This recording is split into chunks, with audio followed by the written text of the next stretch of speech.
Welcome to Don't Take This Personally, a podcast about the business of creativity. We are your hosts, Cami Oliveria and Gabe Conover.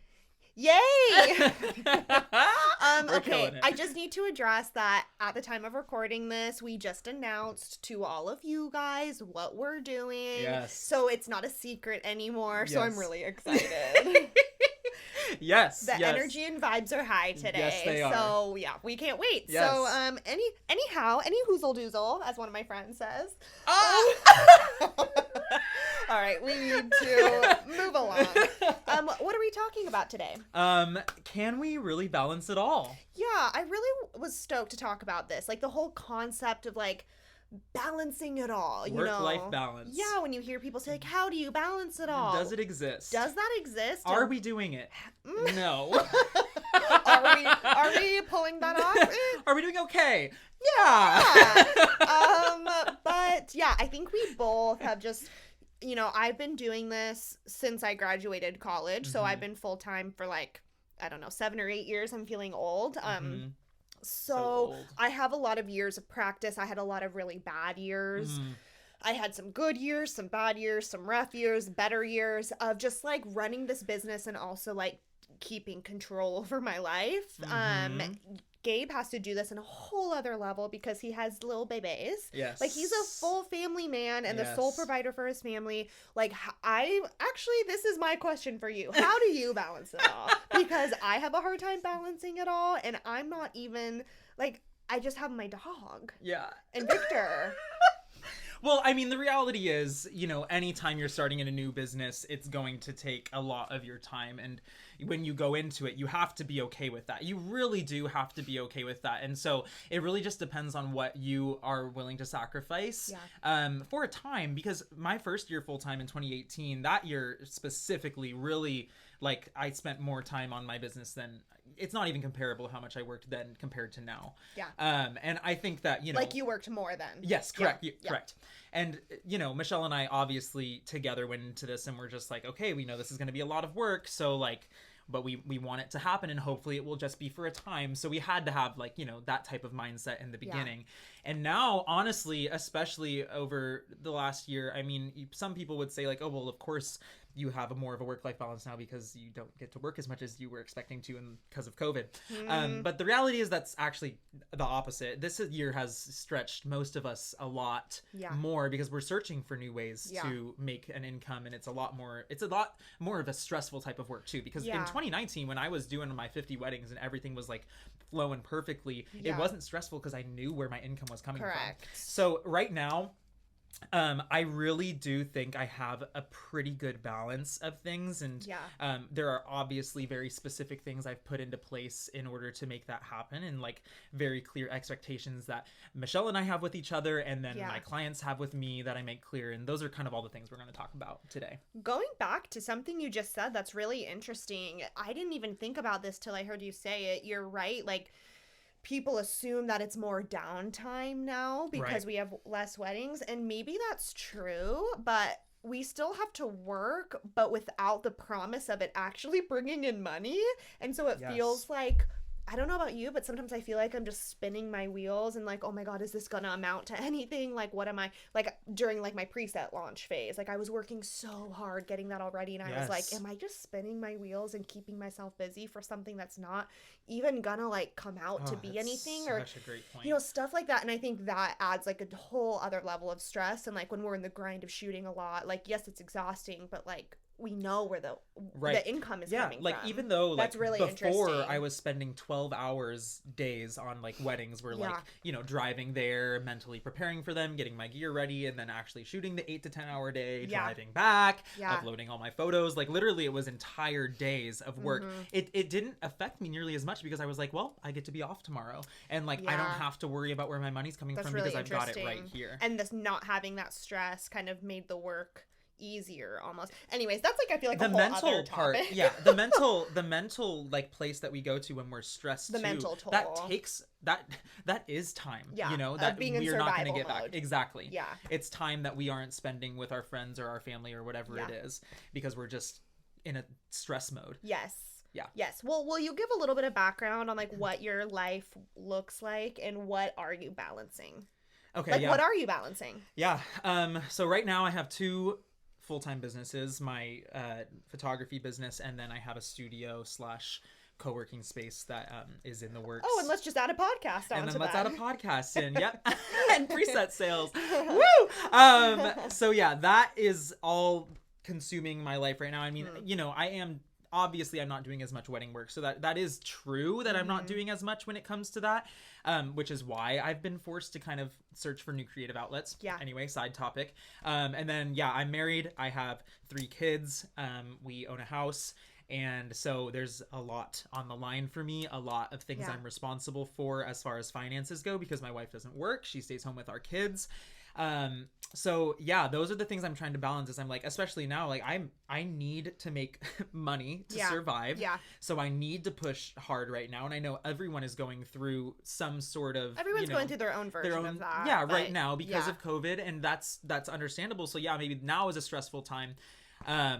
But I also, of course, want to make sure that I have time to spend with my family in the morning, in the evening, whatever it looks like, having days off, doing things with them, going to the park, going to the beach. Those things are also very important. And I have friends I want to keep up with too, it's not just them. And like, yes, they're the most important. Well, and your families are local, so you have family time as well. And then the things that, fulfill me, like other hobbies or creative outlets, like there's so much that go into our lives that we want to make sure we have time for. So and in terms of me, my life is a little bit simpler than Gabe's, I would say. I'm not balancing nearly as much. I just say it's different. Yeah, it's different for sure. I am married. I've been with my husband since I was 19. So we have a lot of years under our belt together. We have a dog who is my whole life. She's in the room with us right now because I didn't want her to be in the hall alone. Okay, I love her so much, and having time for her is really important for me. So I run my photography business full time. And so, I mean, I guess those are really the only things I'm balancing, like, my business, my marriage, being a dog mom. But for me, I've learned that like my capacity is just different than other people, because when I do something, I go like 500%. I get tunnel vision syndrome. I actually have a really hard time having multiple things going on. I don't think I could pull off what Gabe is with the multiple businesses. Like, I mean, even just having like a podcast now, and I'm getting ready to film some courses. Like, I'm very stressed having like so many projects, even within the same business. Like, I have to take days to just focus on one thing. That's why I've been like hyper focused on this for days. Like, I get freaking tunnel vision syndrome. I can't see anything outside of it. And so I've learned that my capacity for juggling a lot of things is just a little bit different. And so I take advantage of the times when like one thing is slower and another thing kind of can ramp up. I just really, go at things in kind of an obsessive way. And then my mental health takes a toll. So something I'm really balancing right now. The big journey of my life is just like really taking care of my mental health and finding, oh my gosh, this is a big thing. I didn't really, maybe we'll talk about this in a future episode, but for me, a big part of my journey is kind of separating my identity from my business. And like, that has been a really painful process I've been a part of the last few years, because my first handful of years in business, there were 0 boundaries and absolutely no separation between me and my business. And I felt complete like autonomy with, like, I found my self-worth in my perceived busyness and success. And I sat in therapy 3 years ago and was like, if something happened to my business, I literally don't know what I would have to live for. Like, I said those words out loud, and I say today that's not true for me, which is amazing. Good. Like, I've done so much work over the last few years, and then COVID forced me into that process further. Something happened that did take away all my weddings. Yeah, literally. And my perceived version of success and busyness and all of that. And so, I just went down a little bit of a rabbit hole, but this is just me saying I'm excited to talk about this because for most of my career until recently, I did not have boundaries, and I was not a balanced person, and my marriage was suffering. My mental health was suffering. I had no separation between me and my business, and I can't live like that anymore. And so we have both, in our own ways, made some intentional choices to create boundaries in our life so we can have a well-rounded life. Like, what is the point of having this business if it controls us? Like, people go into this for freedom, right? But then, like, the opposite ends up happening, where we don't have freedom because it consumes us. And so I'm getting older, and now that I am very close to 30, which I can't wait, I feel like my soul age is like 33. As I get closer, I feel like I'm just coming into myself more. You know, I can't live like I did in my early 20s when it comes to my business, and having a well-rounded life is extremely important to me. Totally. So how do you do it? That was a bit of a tangent. Apologies to the listeners, but that's just a little bit of my journey. Could you shut up? Oh my God, yeah. So something that comes to my mind always when I think of this is it's a phrase from Starbucks that I always heard back. I used to be a store manager at Starbucks. If you guys didn't hear that in one of the previous episodes, do your homework. Listen to episode 1. But they always brought up the phrase that it was kind of like running the floor was like organized chaos. And I do understand that phrase a bit, where like they had a system for things, but obviously there were unexpected things that happened every single day. There would be days where a guy would walk into my store holding a machete, and you know, so that's crazy. Not something I'm trained for. So like, what do we do? That's above my pay grade. Yeah, like sir. What do we do here? And so stuff like that would just kind of cause chaos, even though we had systems that really did work well for the most part. So I kind of like to look at it more, especially now as I have my own business, as it's more like organized flexibility to me. Like I've created a business approach and a way that I do things every single day, weekly, monthly, yearly, that has really forced me to be organized. But of course, my goal is to, you know, run a growing, successful business, and for it to constantly be growing. And as things grow, curveballs are going to be thrown your way that you don't expect. As much as you think you are prepared, you are never completely prepared for what is to come. So you have to be able to be flexible at the same time that you have your systems in place. Yep. So yeah, and we'll talk more about this in a future episode, kind of like what it looks like to create a business approach. And Cami and I have, you know, different things that we've done and different ways that we've done this. So I think we can add a lot of value, but that'll be something we talk about more in the future. Yeah. But creating that business approach is really important. And it's one of the first steps in trying your best to create some sort of work-life balance, because you're actually setting expectations for yourself and your business. Yeah. So that's one of the main things that I wanted to bring up. The second is how do you create healthy boundaries with your clients without jeopardizing your business and your business communication? And which is a big thing that a lot of us, you know, it's hard for us to like turn our phones off on our days off, or like maybe we get an inquiry and we just like, we want to respond to it so bad because we don't want to lose out on like that potential booking because it's money that's coming in, you know, and I'm guilty of this. And so I try to look at it from a perspective of like, okay, well, what can I do to kind of like communicate?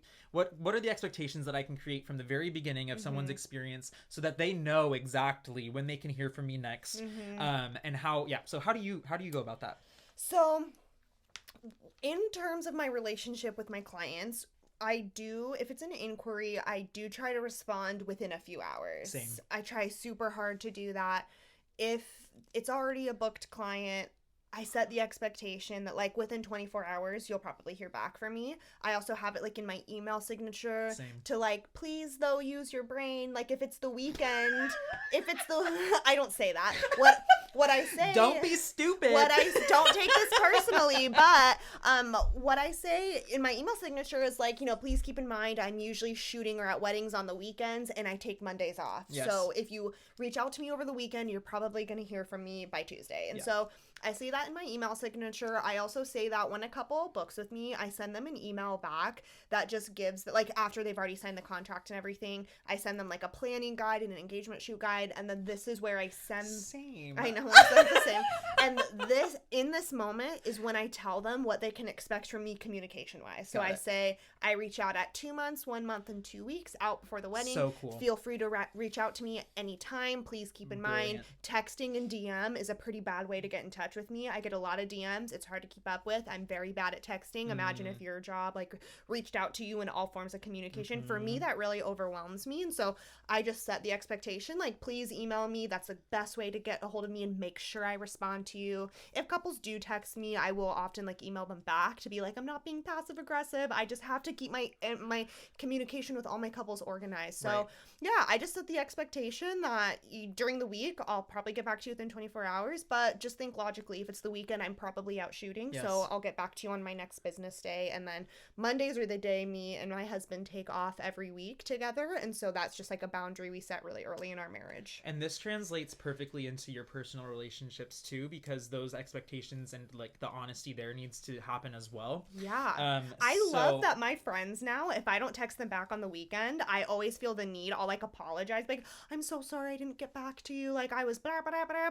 And so many of my closest people will be like, oh yeah, I don't expect to hear from you on the weekend. That's like your Monday and Tuesday. They know. Exactly. And that's why it's so important, especially with the people closest to you, whether it's your partner or your family or your best friends. Like those are the people that you need to make these clear expectations with as well, so that everyone can like knows exactly what to expect from you. People know. My friends know that if they text me, they will get a response from me within 24 hours. Because I have to treat it that way, because like I have clients that text me. I have, I get so many emails and DMs and texts from so many different people, it's from pretty vendors. Overwhelming. Exactly. It's so overwhelming. And so, now like, from me, you get texts from me constantly all day. from Pammy. God, I'm the worst. Like I literally this morning I got a text from one of my best friends last night, and he was like just wanted to catch up, and I hadn't responded till this morning, and he even texted me this morning and was like, even made a joke about it. I know you're busy, but like so I'll hear from you when I hear from you. Yeah. And they know these things because these are the expectations that we've created with them. Yeah. So and that's being another honest, thing. Totally. Like, I really suck at texting sometimes, and it's embarrassing, but I get overwhelmed with all the communication. So I just have to say, like, I'm really sorry. I trust that if it was important, you would have called or something, and I'm sorry. But I love you, and I feel like we understand each other as business owners. Like, there have been times when I've been so bad at texting you back, and I feel the need to apologize, but you're just like, dude, I get Literally, it. I don't care. I get it. I don't care at all. I couldn't care less. Couldn't care less. And so I think you had a podcast question that I should have answered yesterday, and I still didn't answer it till this morning, and no one cares. Well, because I didn't care, because I knew that I was texting you on a days that aren't podcast days, but I was just texting in the moment when I was like, I'm taking care of this. If he has a strong opinion, I'm going to assume he'll respond to me quickly. Right. There you go. But I know that he's doing different work right now, so I'm not going to overthink it if I don't hear back from him. Like, I didn't need you to tell me that. I just used my brain. I love that. And so this is just to kind of finish this little segment, like, it's just important to make these expectations clear from the very beginning. So something new that I do this year, for example, is I don't shoot on weekends unless it is a wedding. So if someone wants to plan their engagement shoot on a weekend, it's kind of like, it's a no for me, because I just... sound like I'm on American Idol. Sorry, it's a no for me. It's a no for me. And that the reason is because I get very few weekends off. So if I get a weekend off, I want to spend it with my family. I've been trying to implement that too, because I miss my friends. Right. When I'm like in the grind of shooting every weekend. And people understand that, but it's just something you need to make very clear in the beginning, because most people work 9 to 5s Monday through Friday, so they have to know from the very beginning. Okay, I'm gonna have to take a half day or something in order to get this engagement shoot scheduled. What if your couples are like, oh, I can't do a weekday, I have to do a weekend? There are obviously very rare exceptions where people can't do that, but I do my best now. Again, this is a new thing where I explain this before the contract is even signed, because no one's they're not gonna not sign my contract because of this issue. You're right. They're gonna make it happen. But if it comes as a curveball to them later, it's gonna throw them off a little bit more. I get so scared the communication to enforce is this, good. but it's not as big of a deal as I think it is, because it's really hard. That's an amazing boundary to set, because when maybe 2018, 2019, there would be like a 7-month stretch where I never hung out with my friends. Yes. I never hung out with my friends because every single weekend day was taken up shooting, and like, I love where I live. I love doing things with my friends. It's really challenging. And 9 out of 10 people are going to be like completely understanding. Right. They know. They understand what my life looks like. That's an amazing boundary. So if I have, every so often I will have to sacrifice a weekend date for an engagement shoot. And that's not the biggest deal, because it's 1 out of 10 to 20 clients. So who cares? It's one day. So I'm saving so many more weekends. That's great. It's a really cool thing. But I'm setting the expectation from the very beginning so that the curveball doesn't come at them later and they're just thrown off. Amazing. So stuff like that. And like Cami was saying, like, she tells them exactly when her clients will hear from her. So that they know what to expect. from the get-go. I've also learned, this is a new boundary for me, I've been looking at my calendar and paying attention to the months that felt too busy and the months that felt good. And I've kind of found that my limit for shoots in a month is 8, whether it's shoots or weddings. I've learned I can't handle more than 8 shooting days a month and also feel healthy and well-rounded. So I'm looking at my months where I have 8 weddings, and I'm trying to be disciplined in the boundary of like not also taking engagement shoots that month. And just I've just kind of learned like it doesn't matter if they all happen in 2 weeks or whatever, but if I just have more than 8 shooting days spread throughout the month, I don't have time to also get all my editing done and other projects and take care of myself. So that's a boundary I'm excited to implement. And for March, I just booked my 8th shoot. So now March is closed. So and again, people understand these things. They really do. And the ones that don't, well, nothing you can do about it. Sorry. So do you have any boundaries like that within your business? Because like, how do you handle your time boundaries? So yes, right now, the most important thing that I've actually implemented, and I mean, this isn't a luxury that a lot of people have, but I do have my own studio/office now. So I keep all of my gear and all of my computers, like everything at work, so that every time I leave my office, I literally cannot work at home. Oh yeah, you're like really going home I from have work. to. It's a conscious decision that I'm done today, which makes me more motivated to get all my tasks done too, because I know there's an end in sight. And so like once I leave, I'm done. I'm focused on my kids and my wife. Obviously, like I get emails and stuff on my phone, and I do my best to like kind of leave my phone up in my room for a time or whatever it is. But for the most part, it's forcing me to disconnect. Do you find yourself you're more productive? Oh, for sure. Amazing. For sure. And I also just started being okay with having a very unusual schedule, which for me, like as in not a 9 to 5 type schedule. I have more of a 10 to 6, 11 to 7 type schedule because I get up with my older 2 kids in the morning, normally, sometimes not. I make them breakfast and we kind of all spend time together as a family in the morning. It's a morning time. And then I'll leave like my wife is kind of ready to kind of handle all 3 of them because it's a big job. God, she's a goddess. She is. She absolutely is. And so with that said, it's not like I'm just going to sacrifice all of my work time because I do need it and it is valuable. So I will work a later day and our lives just look different than the average person. And that's okay. I feel for some reason it was like hard for me to kind of come up with that, be okay with that in the beginning. I'm like, I want to start work at 8 and be done at 4 so that I can have a fun evening, right? But that doesn't make any sense. No, it doesn't. It just doesn't work for us. And when do you make sure you get time with her? We do daily, or not daily. That'd be nice. Daily dates. That would be nice. Weekly. Every Thursday night we go on a date. Nice. That's very intentional time. What happens with your babies? My mother. Amazing. Yeah. Great. Good. And then, I mean, our kids go to bed with air quotes at like 7:38. So you guys get some time together. So we get to spend time in the evening. I like that. So you've set your boundaries. You're not doing engagement shoots on weekends if you can help it. You're keeping your office work to the office. And so are you taking full days off? Mostly just weekends if you don't have engagement shoots, it sounds like, right? Yes, I am. I'm at least taking 1 full day off. Cool. At this point in time, I do not feel like I'm working more than like 45 hours a week. That is amazing. I also have an assistant that works almost 30 hours for me, but this is more for a different day, I think, a different topic. Yeah. One thing I think we have 5 minutes here. I think it'd be really important for you to talk about your dials. Yes. Yep. So, okay, I learned this really helpful metaphor. Because I do everything at like 500% and it's really hard for me to juggle a lot of things, I get really frustrated if I have 1 week that's like way too much of one thing. Like if I have one week where I have a fuck ton of shoots and I don't get any office time, or 1 week where I have a lot of social time and I don't really get a lot of editing done, that used to make me really scared and frustrated. Like I'd be like, oh my gosh, is this what every week is gonna be like now? Like I can't keep up with it all. What am I gonna do? And then I heard a really amazing metaphor where the idea of balancing it all is kind of a myth. Like you're not always balancing everything perfectly. That's impossible. I don't have time to work out every day, prep all my food, fuck my husband, hang out with my friends, run a perfect business. Like Gabe loved that. I don't have time to do all of those things every single day. Yes. You know, like it's not all balanced. Like it's not. I have the giggles now. I love it. I love it. it's, it's such a myth to say that we're going to balance all of that all the time. Yes. And so a really helpful metaphor for me was the idea that these are all dials. Like, yes. all of these different parts of our life are just little different dials. And so one week, maybe the shoot dial gets turned up because I have 4 shoots that week. That's okay. That means the next week, the shoot dial gets turned down and my editing dial is going to get turned up. Or if I have a week that's very social, like, which these days not so much, but you never know, a week where True. you just have more social plans than other weeks that really used to stress me out. But I just come to terms with, like, okay, like, this is just a week where my social relationship dial is turned up.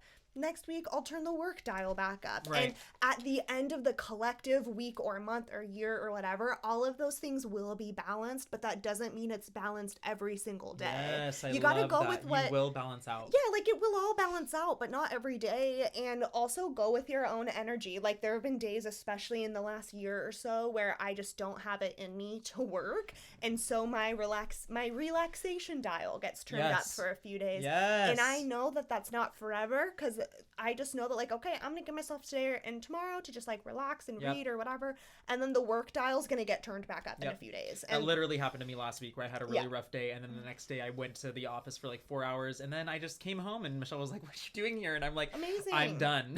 I can't do it today, and I need to veg. And if I don't do those things, then what am I actually gonna?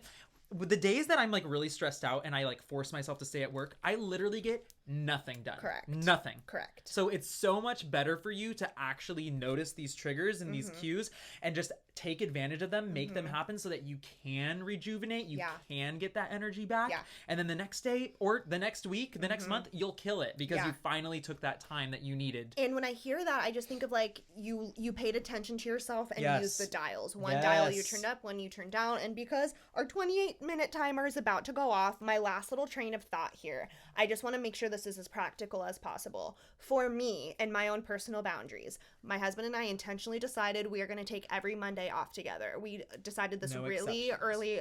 Yeah, no exceptions. We decided this really early on in our marriage. Awesome. Being in the wedding industry, that's a very natural weekend day.